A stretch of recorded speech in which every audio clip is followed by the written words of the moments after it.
தலைவர் என்னென்ன சொன்னாங்க பத்திரிகையாளர்ன்ற பேர்ல பார்த்தோம்.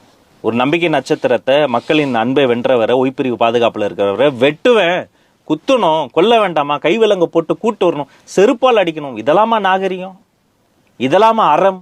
இப்படிதான் பேசுவீங்களா? நம்ம குடும்பத்தை அடிப்படை ஆதாரம் இல்லாத எவ்வளவு அநியாயங்களை.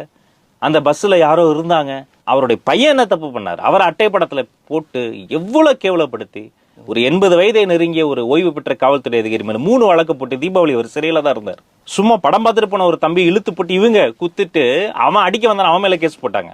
எனக்கு தெரிஞ்சு எஃப்ஐஆர் மட்டுமே கிட்டத்தட்ட 30 பேருக்கு மேல போட்டாங்க.